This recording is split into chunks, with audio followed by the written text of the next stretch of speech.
Hey guys, welcome back to Colour of Threads. आज की जो वीडियो है इसमें आप बेल बॉटम पैंट की कटिंग और स्टिचिंग देखेंगे, जिस पर हमने फ्रंट में बेल्ट रेडी की है, बैक पर इलास्टिक रहेगी और इसे हमने साइड जिप के साथ रेडी किया है। और इस फुल ड्रेस की बात करें तो इसे मैंने थ्री पीस में इस वाली साड़ी से रेडी किया है। आज की जो वीडियो है इसमें आप बेल बॉटम पैंट की कटिंग और स्टिचिंग डिटेल में देखेंगे। नेक्स्ट जो वीडियो रहेगी इसमें आपको मैं टॉप और श्रग रेडी करना सिखाऊंगी।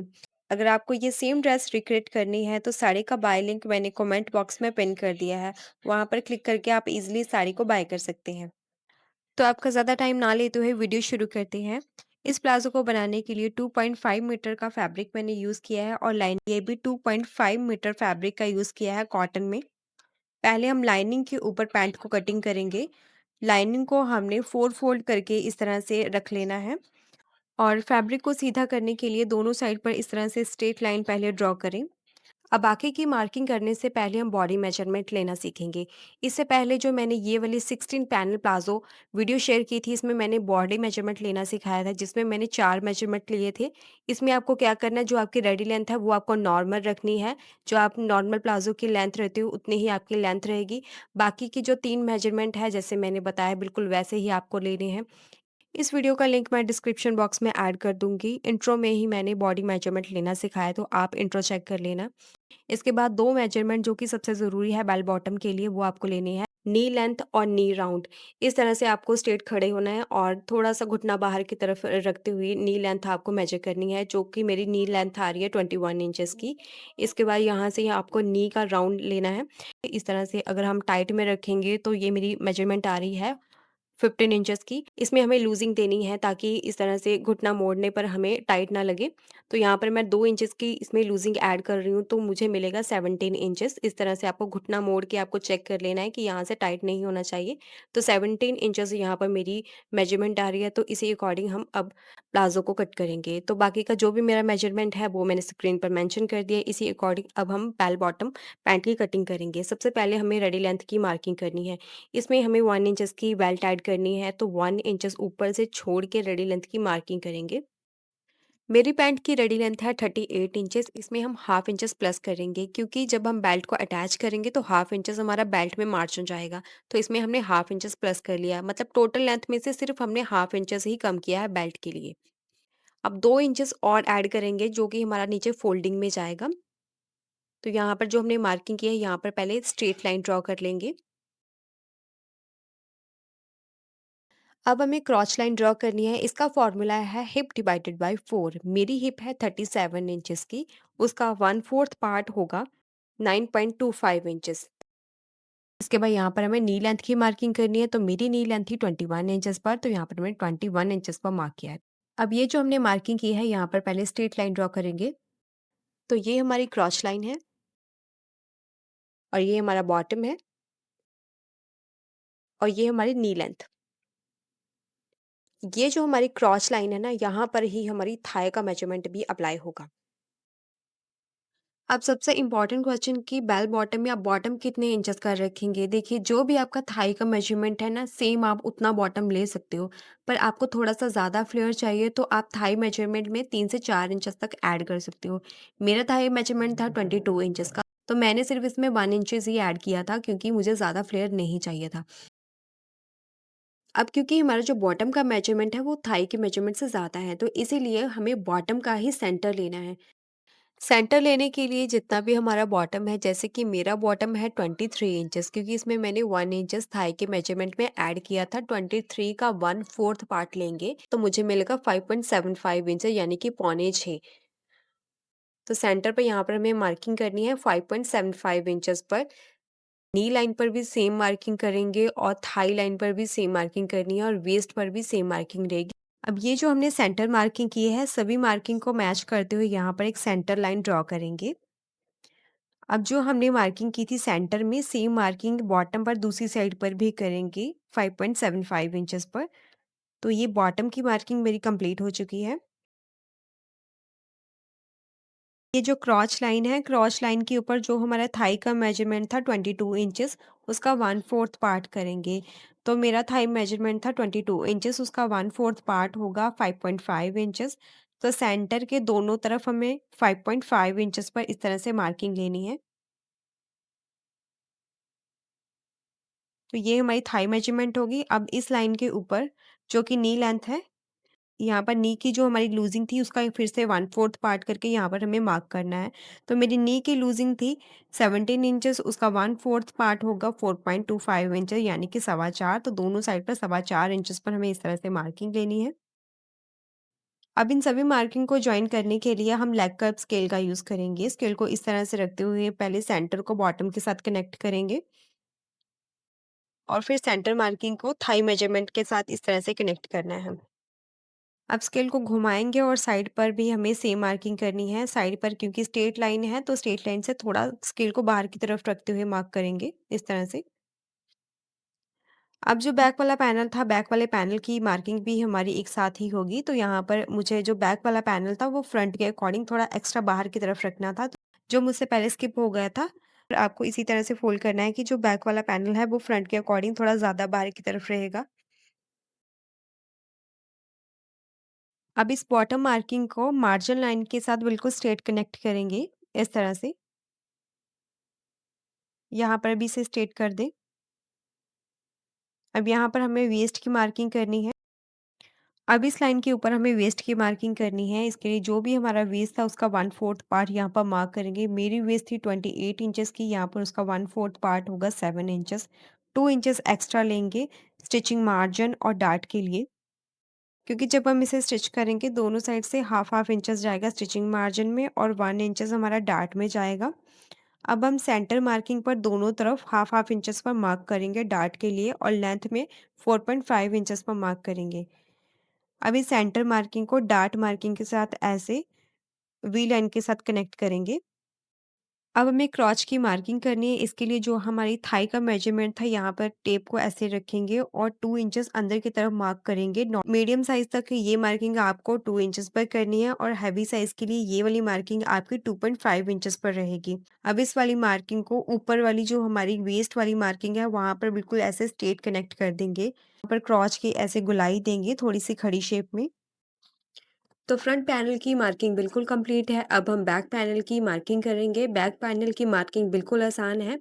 सभी साइज़ में हमें 2 इंचेस की लूज़िंग ऐड करनी है। तो बैक पैनल में हमें फ्रंट पैनल से 2 इंचेस एक्स्ट्रा ऐसे मार्क करना है।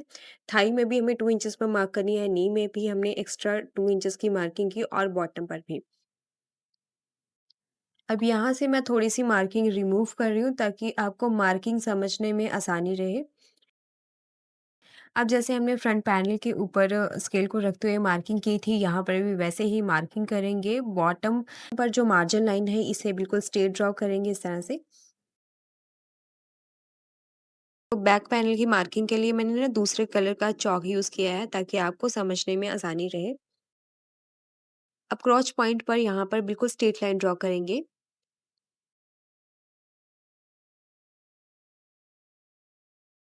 और क्रॉच पर इस तरह से खड़ी शेप में हमें गोलाई देनी है।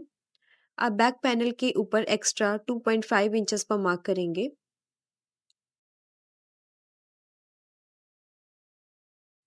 अब फिर से हमें लेग कप स्केल को लिया है और इस वाली मार्किंग को दूसरी तरफ मार्किंग के साथ ऐसे कनेक्ट कर देंगे।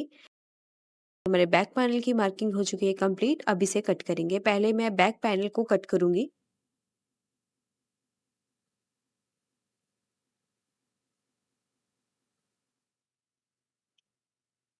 बैक पैनल की मार्किंग होने के बाद जो बैक वाला पैनल है अब हम इसे साइड में कर देंगे। जो कि नीचे वाला पैनल है इस तरह से इसे पहले साइड में कर देंगे। ये हमारे 2 पैनल है बैक के लिए। अब फ्रंट वाले पैनल को लेंगे और ये जो हमारी फ्रंट वाली मार्किंग है इसके ऊपर इसे कट कर देंगे। तो लाइनिंग के ऊपर हमने पैंट की कटिंग कर लिया। अब हम मेन फैब्रिक के ऊपर कट करेंगे इसे। तो इस ड्रेस को बनाने के लिए क्योंकि मैंने साड़ी का यूज़ किया था, तो साड़ी के लिए जो पल्लू वाली साइड थी ना, उसे पहले मैंने निकाल दिया है क्योंकि पल्लू का यूज़ मैं इस साड़ी में बिल्कुल भी नहीं करूँगी। और जो ब्लाउज़ वाला पीस है ना, उसका मैं टॉप रेडी करूँगी। अब जितनी हमें फैब्रिक की नीड है, उतना ही हम फ़ोल्ड करेंगे ताकि जो फैब्रिक है, वो बिल्कुल भी वेस्ट ना हो। फैब्रिक को हमने डबल फ़ोल्ड करते हुए रखा और इसके ऊपर पहले मैंने बैक पैनल को अच्छे से सेट कर लिया है और इसे एज़ इट इज़ कट कर लेना है। इसके बाद आगे का जो फैब्रिक है उसे मैंने फिर से फ़ोल्ड किया जितनी हमें नीड थी, इसके ऊपर मैंने फ्रंट पैनल को सेट किया। बिल्कुल भी इसी तरह से जो हमारा फ्रंट का पैनल है उसी तरह से इसे कट कर देंगे।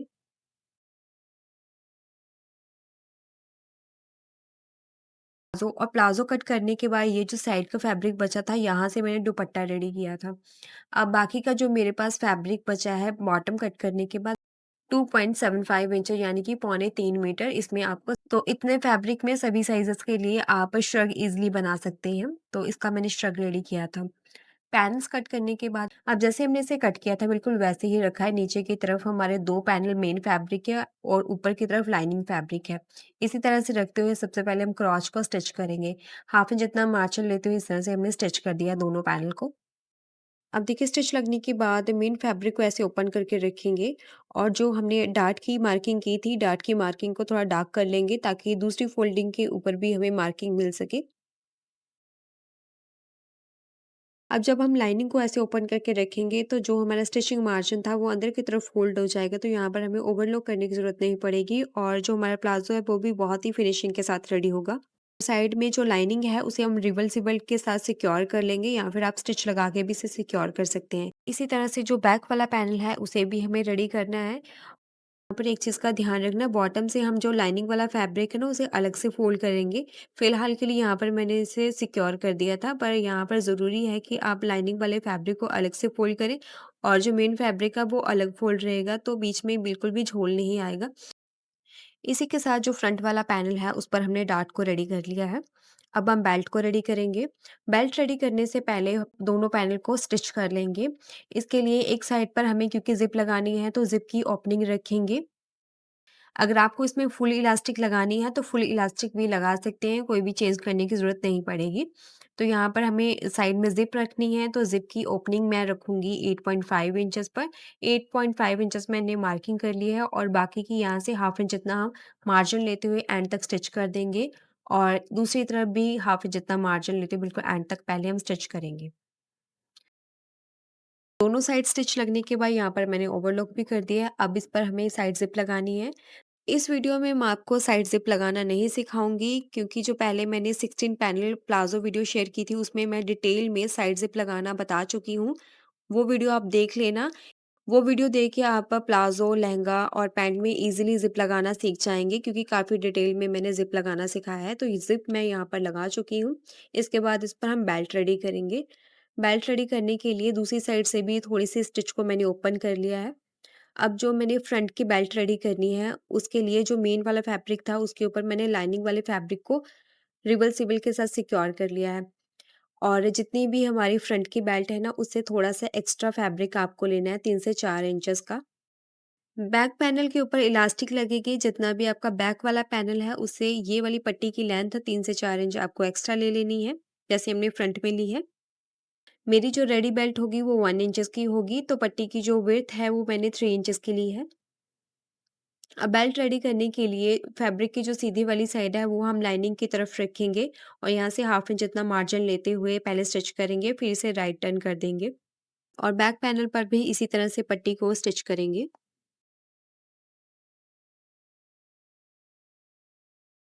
ये देखिए इस तरह से हाफ इंच जितना मार्जिन लेते हुए स्टिच करेंगे। जिप को ऐसे अंदर की तरफ रखते हुए यहाँ पर स्टिच करना है और एक्स्ट्रा मार्जिन देखिए इस तरह से आपको जिप की तरफ निकाल देना है दोनों तरफ से। इसी तरह से जो बैक वाला पैनल है उस पर भी हमें स्टिच करना है। सीधी वाली साइड है वो हमने लाइनिंग की तरफ रखी है ताकि इसे हम राइट साइड पर टर्न कर सकें।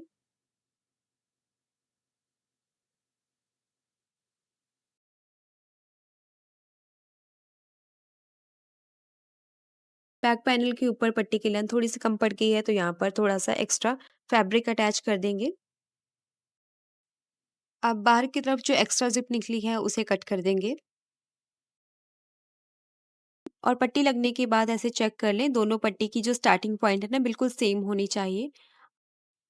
अब फ्रंट के ऊपर मैंने 1 इंचेस की बाहर की तरफ बेल्ट रखी और बाकी का जो एक्स्ट्रा फैब्रिक था उसे मैंने अंदर की तरफ फ़ोल्ड कर दिया और फ़ोल्डिंग के बाद बिल्कुल फिनिशिंग के साथ किनारे-किनारे स्टिच कर दें। इस तरह से आपकी जो फ्रंट वाली बेल्ट है वो रेडी हो जाएगी। अब बैक के ऊपर हमें इलास्टिक लगानी है। इलास्टिक का साइज़ निकालने के लिए जितना भी आपका वेस्ट है ना, पहले तो उसका हाफ़ करें, जो भी साइज़ आएगा उसमें से 2 इंचेस और कम कर दें।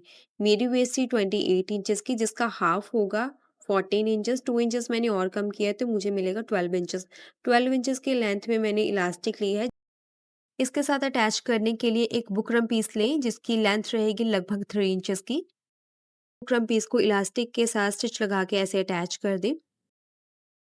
अब जो हमने पट्टी अटैच की है, पट्टी के ऊपर इलास्टिक को पहले एक साइड से सिक्योर कर लें, फिर दूसरी साइड पर भी इसी तरह से स्टिच लगा के दूसरी तरफ भी इसे सिक्योर करें।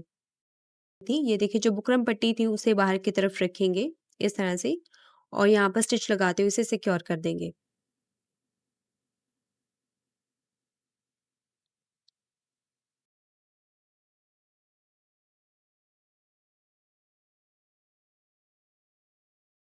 एक्स्ट्रा फैब्रिक को अंदर की तरफ फ़ोल्ड कर देंगे और इलास्टिक के साथ-साथ हमें स्टिच करते जाना है। इलास्टिक के ऊपर स्टिच नहीं लगानी है, इलास्टिक के साथ-साथ आपको ये स्टिच करनी है। ये देखिए स्टिच लगाते हुए इलास्टिक को बीच-बीच में आपको खींचते जाना है और फैब्रिक को बिल्कुल सीधा करते हुए यहाँ पर स्टिच करेंगे।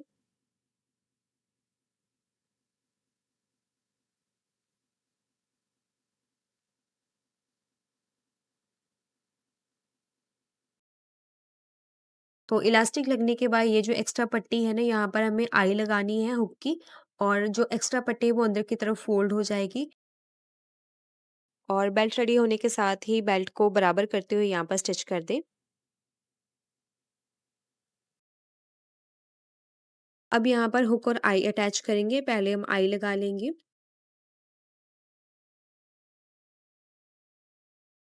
आई अटैच करने के लिए जहाँ से हमारी ज़िप की स्टार्टिंग है, वहाँ से थोड़ी-सी पट्टी को एक्स्ट्रा रखेंगे, थोड़ा बाहर की तरफ आई को अटैच करें, इसे लॉक करें।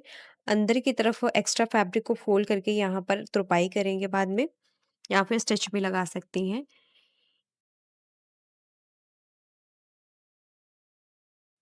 फ्रंट वाली साइड पर हुक अटैच करेंगे और इस वाली साइड पर भी जहाँ से ज़िप की स्टार्टिंग है, वहाँ से थोड़ा बाहर की तरफ ही आई को अटैच करेंगे, इसे लॉक कर दें अच्छे से और एक्स्ट्रा पट्टी को अंदर की तरफ फ़ोल्ड कर देंगे। यहाँ पर मैं बाद में तुरपाई करूँगी, यहाँ पर स्टिच भी कर सकते हो आप।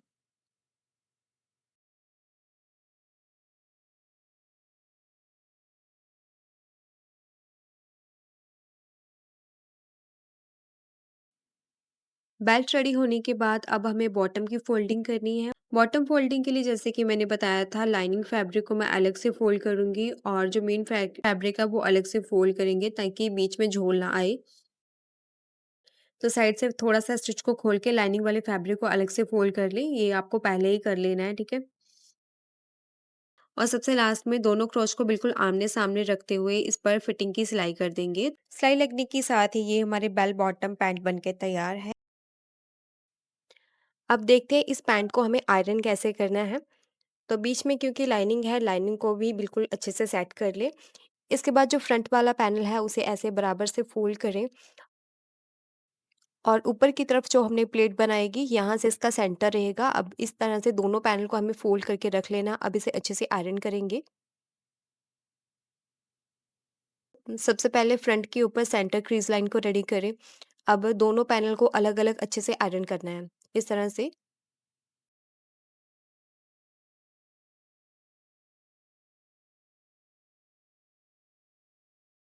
और आयरन लगने के साथ ही ये हमारी बेल बॉटम पैंट बनके तैयार है। ये इसकी फाइनल लुक है।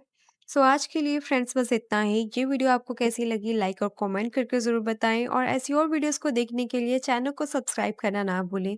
सो मिलते हैं नेक्स्ट वीडियो में किसी नए टॉपिक के साथ। तब तक के लिए बाय बाय।